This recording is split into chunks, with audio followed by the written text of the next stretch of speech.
बात कर रहे हैं हम फ्लूइड की, तो फ्लूइड की अगर हम बात करें तो फ्लूइड क्या होते हैं? फ्लोएबल सब्सटेंस।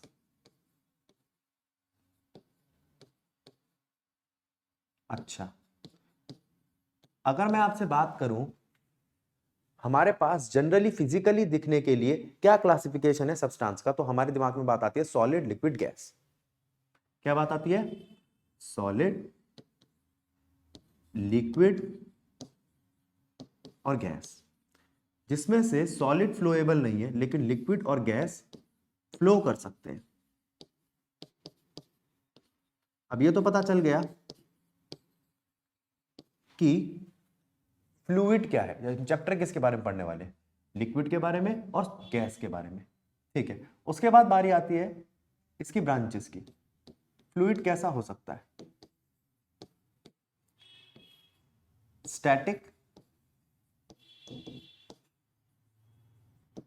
या डायनामिक?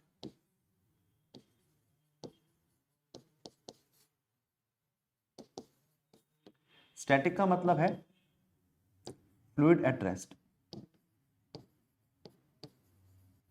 और डायनामिक का मतलब है फ्लूइड इन मोशन। अगर मैं आपसे बात करूं, जरा ध्यान देना, स्टैटिक की, तो स्टैटिक का मतलब है मान लो आपने कंटेनर लिया, उस बर्तन में पानी भरा।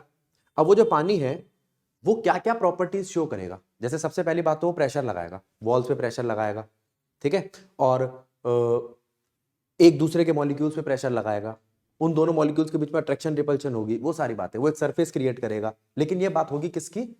स्टैटिक फ्लूइड की। और डायनामिक फ्लूइड में क्या होगा? डायनामिक फ्लूइड में अगर कोई लिक्विड फ्लो कर रहा है तो हम बात करेंगे उसकी वेलोसिटी की, वेलोसिटी से पैदा हुई काइनेटिक एनर्जी की, अगर वो हाइट से आ रहा है तो पोटेंशियल एनर्जी की, ठीक है, प्रेशर वहां पे भी आएगा, और उस प्रेशर से एक वर्क डन पैदा होगा, प्रेशर डॉट वॉल्यूम के फॉर्म में, ठीक है। तो ये हो गया आपका स्टैटिक फ्लूइड और डायनामिक फ्लूइड। तो पहले तो आप इसको देखो, समझो, कुछ पूछना है तो पूछो। अब इसके बाद जो टर्म आती है वो है प्रेशर।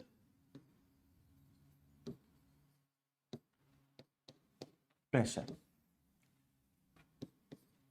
अब कुछ बातें ध्यान देने की है। प्रेशर एक ऐसी फिजिकल क्वांटिटी है जो स्केलर है, और इसका फॉर्मूला क्या है? फोर्स पर यूनिट एरिया, ठीक है। अब यहां से बात आती है, प्रेशर क्या है? Force per unit area. यहां पर इसकी डायरेक्शन नहीं होती, अगर होती भी है तो डायरेक्शन काम नहीं करती, ठीक है। हम सिर्फ इस बात से पता नहीं सिर्फ इस बात से पता नहीं लगाते कि कोई चीज वेक्टर है या नहीं है, कि उसकी डायरेक्शन है या नहीं है। हम इस बात से पता लगाते हैं कि क्या वो वेक्टर का जो एडिशन का लॉ है, यानी कि लॉ ऑफ पैरेललोग्राम, उसको अप्लाई कर रहा है। अगर उसको कर रहा है तो ठीक है, नहीं कर रहा तो वेक्टर नहीं है, ठीक है। उसके बाद बारी आती है, आपका प्रेशर है force per unit area. Force की यूनिट क्या है? न्यूटन। एरिया की यूनिट क्या है बेटा? मीटर स्क्वायर, ठीक है। तो यहां पे आया आपका टॉपिक प्रेशर की यूनिट।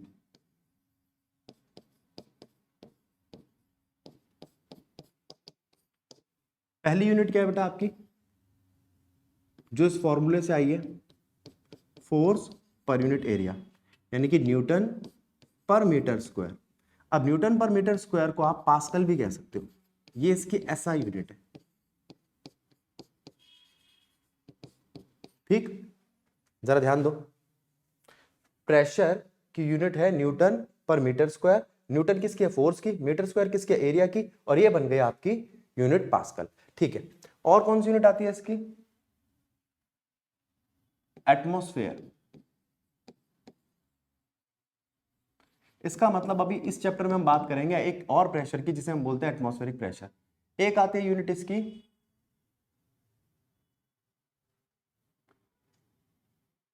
mm ऑफ मर्करी या cm ऑफ मर्करी। एक आती है इसकी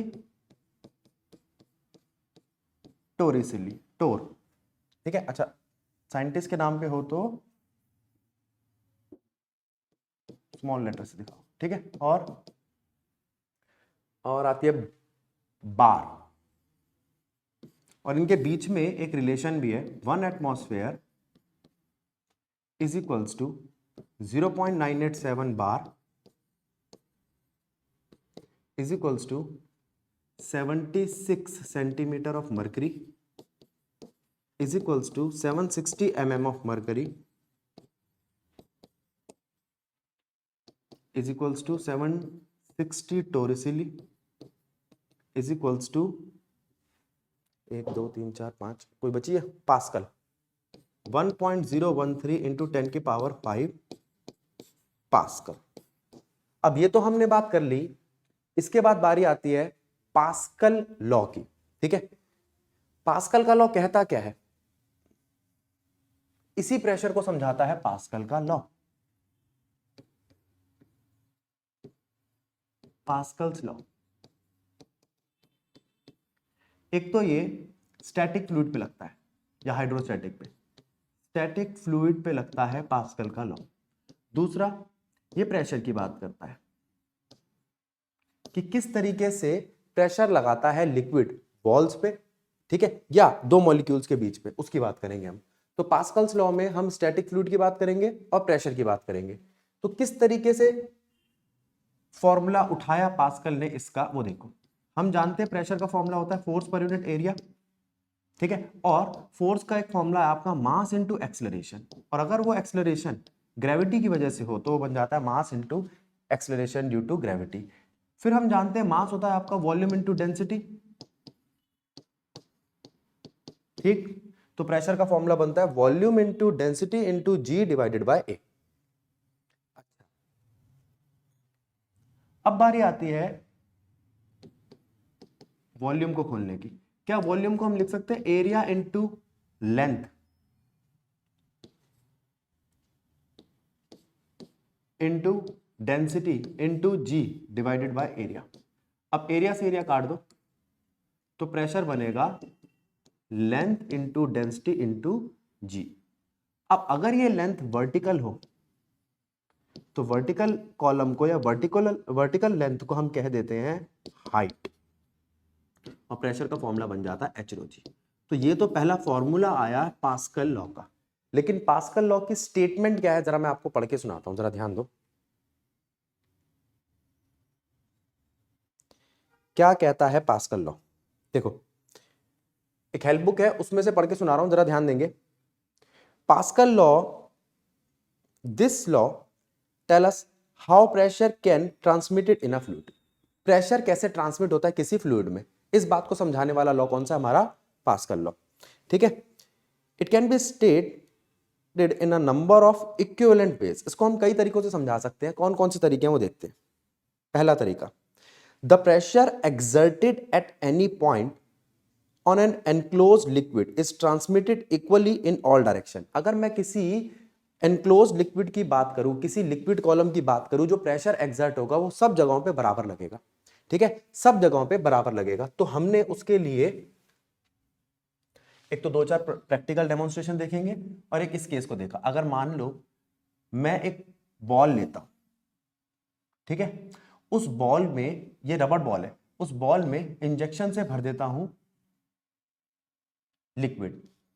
अब ये लिक्विड भरा हुआ है इस बॉल में, जरा ध्यान दो, और इसमें कुछ होल्स करता हूं, लेकिन ध्यान क्या रखूंगा, उन होल्स की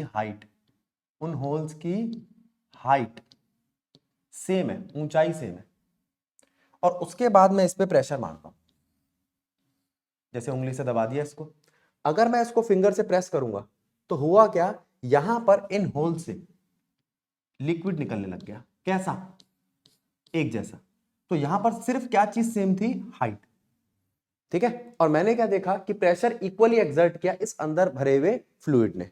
तो वो यही कह रहा है कि the pressure exerted at any point on enclosed liquid is transmitted equally in all direction. Clear. दूसरा point, a change in pressure applied to an enclosed incompressible fluid. पहले तो इस टर्म को समझो, इनकंप्रेसिबल फ्लूइड, इसी पर लगेगा आपका पास्कल लॉ। अगर वो कंप्रेस हो गया, अगर वो फ्लूइड कंप्रेस हो गया तो अगर गैस है तो गैस से वो लिक्विड बन जाएगा, उसके इंटरमोलिकुलर डिस्टेंस पे डिपेंड करता है। वो कंप्रेसिबल फ्लूइड नहीं होना चाहिए, इनकंप्रेसिबल फ्लूइड होगा तो ही वो मानेगा, तभी वो बराबर प्रेशर लगाएगा वॉल्स वगैरह पे। Is transmitted undiminished to every point of the fluid and the wall of container। बात वही है, ठीक है। अब तीसरा पॉइंट आता है, the pressure in a fluid at rest is same at all points if we ignore gravity. अगर हम ग्रेविटी की बात ना करें तो प्रेशर जो होगा वो सब जगहों पे बराबर लगेगा, लेकिन ग्रेविटी की बात करेंगे तो ग्रेविटी से चेंज आने लगेगा, और वो ग्रेविटी से जो चेंज आने लगेगा वही हमने यहां देखा एच रो जी की फॉर्म में। इसका मतलब यह हुआ कि अगर मैं हॉरिजॉन्टल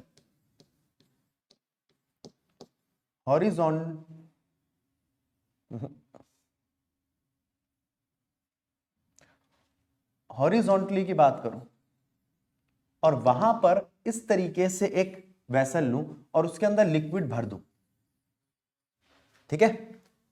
जैसे इस तरीके से मैंने एक वेसल लिया, ये देख रहे हो आप, ये वेसल लिया और इसमें लिक्विड भर दिया, तो सारी वॉल्स पे हॉरिजॉन्टली प्रेशर इक्वल लगेगा। लेकिन अगर उस वेसल को मैं ऐसे रख दूं वर्टिकल, अगर मैं उस वेसल को वर्टिकल कर दूं तो बात अलग हो जाएगी। वर्टिकल कॉलम में सब कुछ डिपेंड करेगा किस पे, उस कॉलम की हाइट पे। अब यहां पर इस तरीके से मैंने कुछ पॉइंट लिए, ए बी सी और डी, ठीक है, और मैंने इस वर्टिकल कॉलम को ऊपर तक भर दिया। फिर मैंने आपसे पूछा भाई कितनी हाइट का फर्क है, तो जरा आप देखो और बताओ मेरे को। मैं हाइट को मेजर करना चालू करता हूं इस ऊपर वाले पॉइंट से और यहां तक देखता हूं ए तक, तो हाइट है h1, और अगर मैं इसको देखता हूं बी तक तो हाइट है h2, सी तक तो हाइट है h3 और डी तक तो हाइट है h4। तो यहां पर जो हमारी हाइट आ रही है उस लिक्विड कॉलम की, वो क्या आती है, नीचे एक तो यहां से मेजर करनी है हाइट, नीचे के लिए हाइट मैक्सिमम, और ऊपर जो भी पॉइंट होंगे, जितना ऊपर पॉइंट होगा उसकी हाइट हो जाएगी मिनिमम। और प्रेशर डायरेक्टली प्रोपोर्शनल है हाइट के, तो यहां पर प्रेशर होगा मैक्सिमम और यहां पर प्रेशर होगा मिनिमम। अब समझो आप, तो अगर इस लिक्विड कॉलम में से लिक्विड निकल रहा हो तो वो ऐसे निकलेगा कुछ, सबसे ज्यादा दूर जाएगा ये 4th नंबर वाला, ठीक है। तो ये है आपका इनकंप्रेसिबल फ्लूइड का एग्जांपल, हॉरिजॉन्टल और वर्टिकल में, ठीक है। और हमारे पास फॉर्मूला क्या निकला यहां पर, प्रेशर का रिलेशन है हाइट के साथ डायरेक्टली, क्योंकि रो और जी जो है, रो क्या है, डेंसिटी ऑफ लिक्विड, जो किसी पर्टिकुलर लिक्विड के लिए सेम रहेगी, डेंसिटी ऑफ लिक्विड, और जी एक्सेलरेशन ड्यू टू ग्रेविटी, जो एक प्लेनेट के लिए तो सेम रहेगी।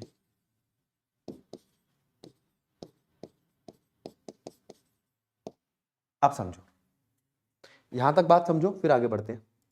अब इसके बाद बात करते हैं हम पास्कल लॉ के प्रूफ की। आओ,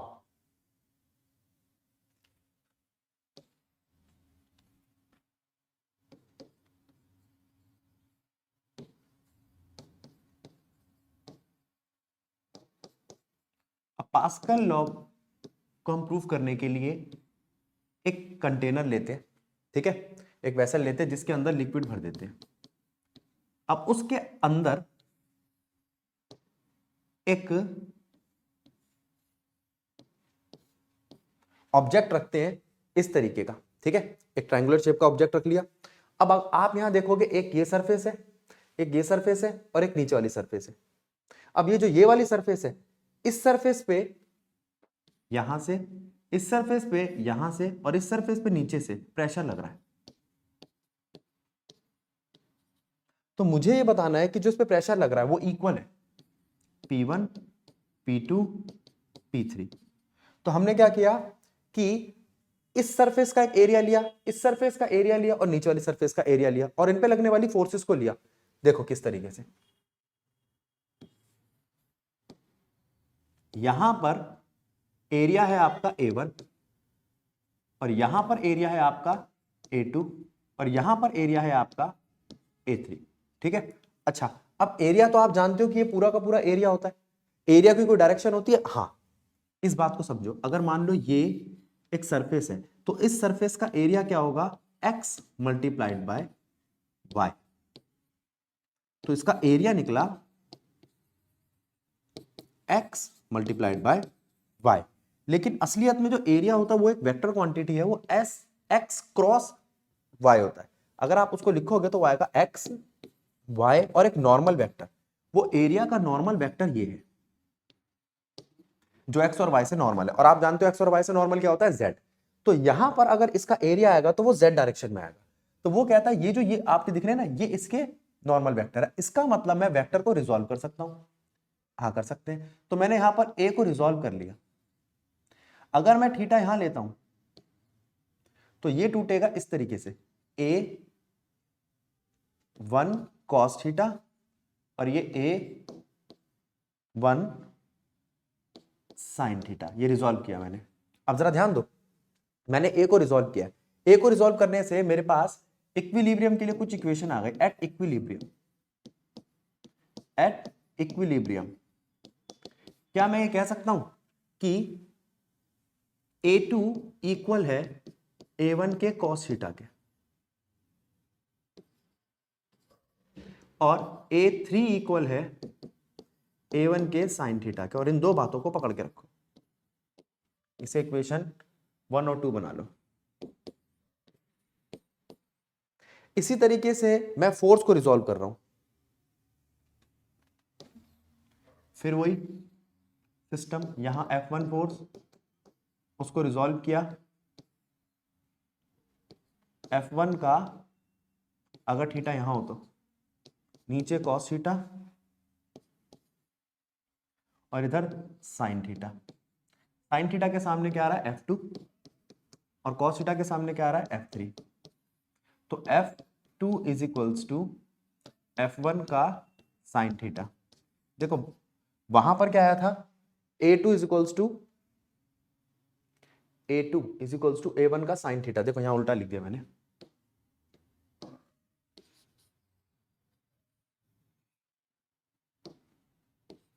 और यहां cos थीटा।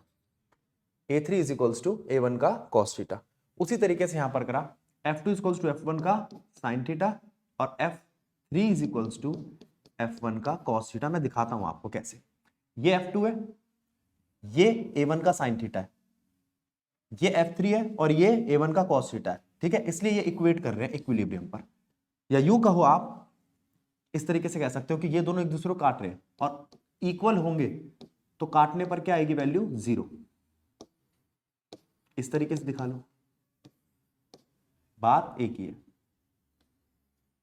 अब इसे इक्वेशन बना लो थर्ड, इसे इक्वेशन बना लो फोर्थ। अब मेरे पास 4 इक्वेशन आ गई है, 2 एरिया की, 2 फोर्सेस की। उन दोनों को डिवाइड करो, तो आपको डिवाइड करने पे क्या मिलता है?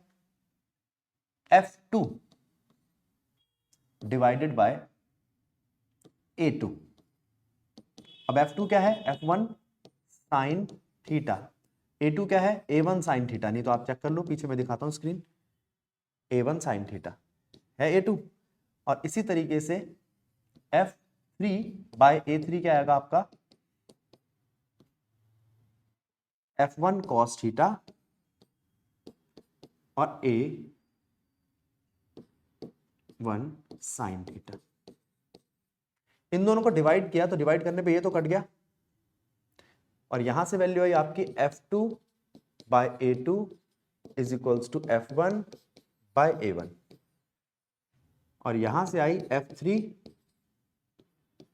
Bye A3 divided by is equals to A1 by F1 by A1। ये दो इक्वेशन हो गई। इन दोनों को देखो तो इक्वेट करने पर आता है F1 by A1 is equals to F2 by A2 is equals to F3 by A3। और ये वो वाली चीज है जिसे हमें प्रूव करना था, यानी कि स्टार्टिंग का point P1 is equals to P2 is equals to P3। मैंने एक स्टेटमेंट पढ़ के सुनाई थी कि जो प्रेशर एक्सर्ट कर रहा है ये लिक्विड इस पर वो हर जगह इक्वल होगा, तो वो चीज प्रूफ हो गई। इसे कहते हैं पास्कल लॉ का प्रूफ। जल्दी से इसको देखो फिर हम आगे बढ़ते। जरा ध्यान दो बेटा, एक गलती से साइन थीटा लिख दिया, कॉस थीटा आएगा, ठीक है। अब जल्दी से इसको देखो, यहां पे ये प्रूफ हो गया आपका। अब अगर मैं आपसे इस पॉइंट में ध्यान रखना बेटा, यहां जो इस टॉपिक में हमने हाइट पढ़ी है ना, वो बेसिकली डेप्थ, ठीक है, इस बात को ध्यान रखना। फिर आगे बढ़ते हैं, अब कुछ इसके डेमोन्स्ट्रेशन देखते हैं। हमने एक हॉरिजॉन्टल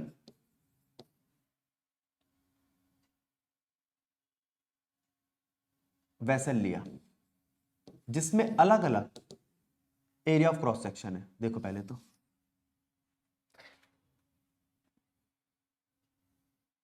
एक, दो, तीन और चार, और मैंने देखा कि भाई इन सब का एरिया अलग अलग है। जैसे इसका एरिया देखूं,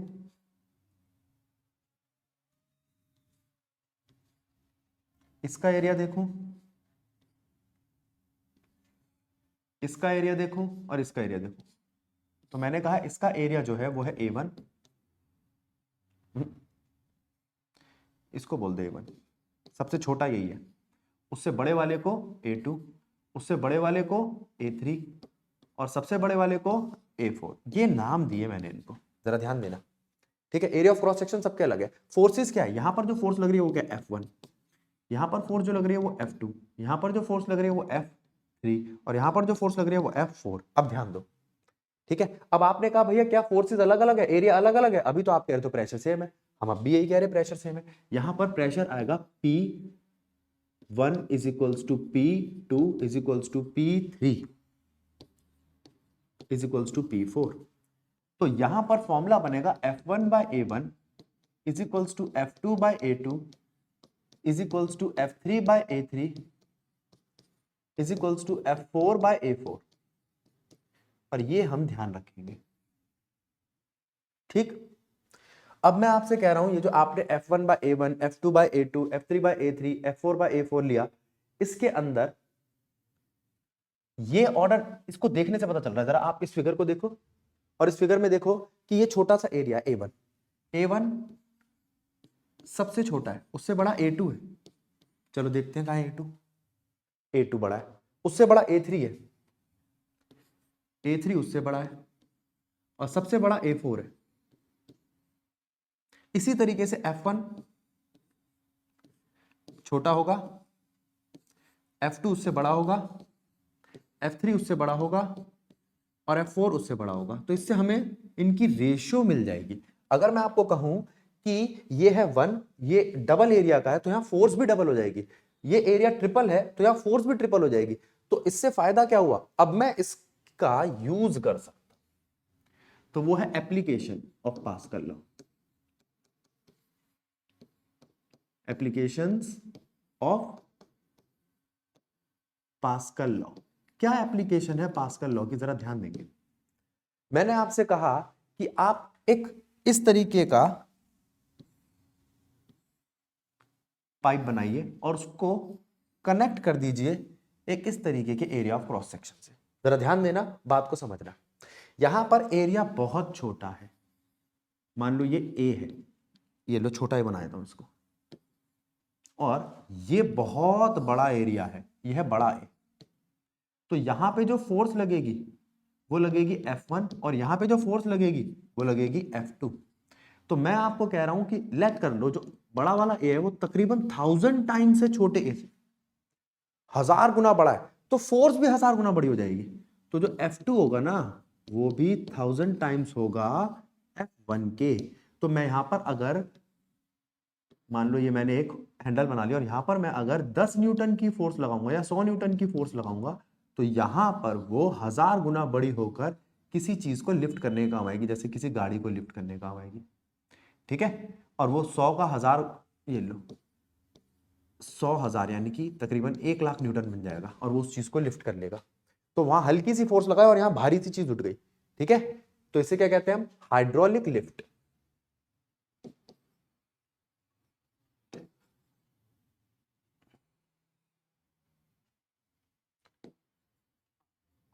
हाइड्रोलिक लिफ्ट। ध्यान क्या रखना हाइड्रोलिक लिफ्ट में? कुछ भी नहीं, जितना यहां पे प्रेशर है उतना ही प्रेशर यहां पे होगा, खत्म। P1 is equals to P2, यानी कि F1 by A1 is equals to F2 by A2।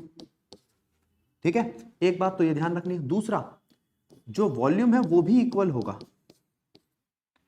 अगर यहां पर आपसे वॉल्यूम का चेंज पूछा जाए तो वो कितना है? एरिया इसका मल्टीप्लाई में लेंथ इसकी, या इसको आप H1 बोल लो। यहां पर कितना वॉल्यूम का चेंज आएगा? एरिया इसका मल्टीप्लाई में लेंथ इसकी। अगर यहां पर इतना चेंज आया है लेंथ का, तो यहां पर थोड़ा सा ही चेंज आएगा लेंथ का। क्यों? इसका एरिया बड़ा है। अच्छा देखो, इस एक साइड एरिया छोटा है, एक साइड एरिया बड़ा है। तो अगर इस छोटे वाले में मैं लेंथ इतनी कम करूंगा तो इस वाले की थोड़ी सी ऊंची होगी, क्योंकि लिक्विड का वॉल्यूम राइट और लेफ्ट कॉलम दोनों में इक्वली चेंज हो रहा है। इधर डिक्रीज कर रहा है तो उतना इंक्रीज करना चाहिए क्या? वॉल्यूम। इस बात पे ध्यान दो, एप्लीकेशन ऑफ पास्कल लॉ। तो इसमें ध्यान क्या देना? एक तो ये इक्वल रहना चाहिए और एक ये इक्वल रहना चाहिए। इस पे आपके छोटे मोटे न्यूमेरिकल्स आएंगे, एनसीईआरटी का एक एग्जांपल आता है इस पे। अब जरा ध्यान दो, ये एक केस लेके चलो। ये एक वर्टिकल कॉलम है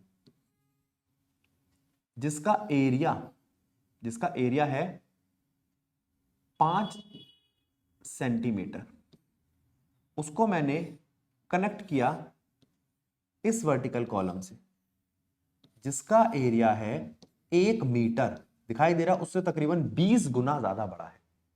ठीक है, अब जब मैंने इसको प्रेस किया तो इसकी जो लेंथ थी वो निकली 10 सेंटीमीटर। तो बताओ इसकी लेंथ कितनी होगी? तो मेरा मानना यह है, जितना वॉल्यूम यहां पे आपने कंप्रेस किया उतना ही वॉल्यूम यहां पे चला गया, क्योंकि कनेक्टेड है, फ्लूइड बाहर नहीं जा रहा। तो V1 is equals to V2। अब V1 कितना है? Area into length. एरिया है यहां 5 सेंटीमीटर स्क्वायर, यहां है 1 metre square. A1 L1 is equals to A2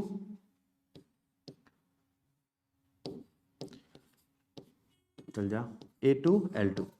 ठीक है, अब मेरे पास सारी चीजें, जैसे ये है 5 सेंटीमीटर, 5 सेंटीमीटर का मतलब 0.05, लेंथ है 10 सेंटीमीटर 0.1, और ये है, चलो लेंथ को सेंटीमीटर में निकाल लेना, आसान हो जाएगा। ये है 5 सेंटीमीटर स्क्वायर, ये है 10 सेंटीमीटर, यहां पर एरिया है 1 मीटर। 1 मीटर को लिख लो आप 100 मीटर का स्क्वायर। यहां गलती मत करना, स्क्वायर करते वक्त चीजें ध्यान रखना, ठीक है।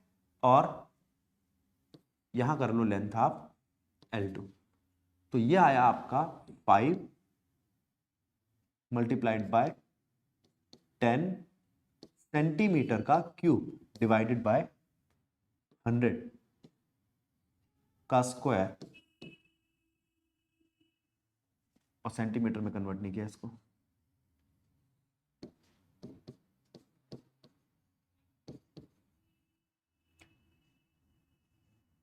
Centimetre square multi is equals to L2। इसको भी मैं सेंटीमीटर में फाइंड आउट करूंगा, ठीक है। अब यहां से सेंटीमीटर के स्क्वायर को सेंटीमीटर के स्क्वायर से काट पीट कर आप कुछ वैल्यू जो निकालोगे वो सेंटीमीटर में आएगी, वो होगी आपकी L2। मैंने करा क्या? जितना कॉलम यहां पर कम हुआ उतना कॉलम यहां पर बढ़ गया, और ये चीज यहां आ गई उठकर, ठीक है। इस वाले एग्जाम्पल को देखो अंजलि, फिर बताओ कि समझ में आया कि नहीं आया। अगली एप्लीकेशन पे चलते हैं बच्चों, नाम है हाइड्रोलिक ब्रेक, उस पर ध्यान देते हैं।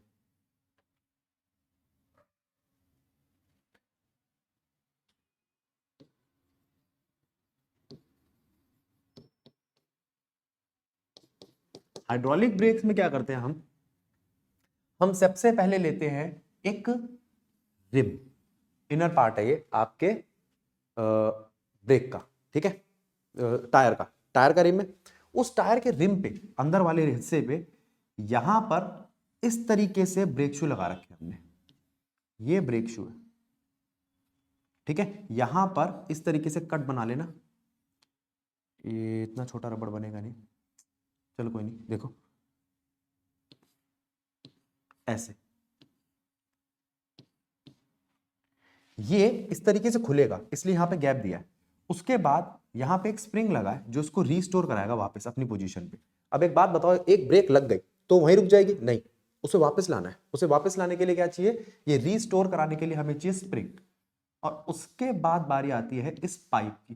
ये पाइप यहां से और यहां से इस तरीके से प्रेशर अप्लाई करता है, एक जगह से P1 और एक जगह से P2, ध्यान दो। और फिर हम बात करते हैं इधर की। यहां एक सिलेंडर है C, यहां पर पैडल रखा हुआ है, ये पैडल से इसको दबाएगा, ये भी पिस्टन है, ये पिस्टन दबेगा, यहां पर भरा हुआ फ्लूइड अपना सारा का सारा प्रेशर, क्योंकि इनकंप्रेसिबल फ्लूइड है, आगे तक पास कर देगा। यहां से P1 को पास करेगा, यहां से P2 को पास करेगा, और वो आगे जाके ब्रेक शू पर, ये यहां पर ब्रेक शू भी लगा होता है, उसका लेदर का एक पीस लगा होता है जिससे फ्रिक्शन बढ़ जाए। और ये ब्रेक शू जब बाहर की तरफ जाएंगे तो फास्ट मूविंग जो रिम है वो रुक जाएगा, जो घूमता हुआ पहिया है वो रुक जाएगा। इसे कहते हैं हम हाइड्रोलिक ब्रेक्स। ठीक है, इस बात को समझो, फिर आगे बढ़ते हैं। हाइड्रोलिक ब्रेक में हमने क्या किया,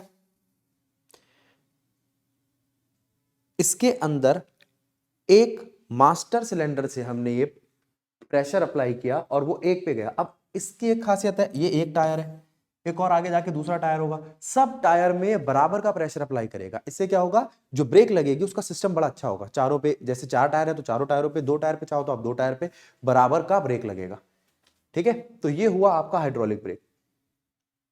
अब वो जो पिछले वाला था केस, उसी में अगर मैं उस लिफ्ट में अगर मैं इस तरीके से यहां पर बंद कर दूं तो बन जाता है ब्रह्मा प्रेसिंग। उससे यहां पर जो भी आप सामान रखोगे, यहां से दबाओगे, यहां से पुश करोगे डाउन, और यहां से उठेगा और वो उस चीज को प्रेस करके, कंप्रेस करके पतला कर देगा, जिससे उस चीज को लाने ले जाने में आसानी हो। मान लो बहुत सारी रुई है, ठीक है, 100 किलो रुई है, आप वो भर के लेके जा रहे हो ट्रक में, तो पूरा ट्रक सिर्फ 100 किलो रुई लेके जाएगा। तो आपने कहा भैया हम उसको कंप्रेस कर देंगे, ये कितना कंप्रेस कर देगा, उसको 100 गुना कम कर देगा। तो वैसी 100 लेयर आ सकती है अब किसके अंदर, उसी पर्टिकुलर ट्रक के अंदर, और हमारा जो आने जाने का कन्वेंस है वो सस्ता पड़ जाएगा, जानी उतनी रुई है।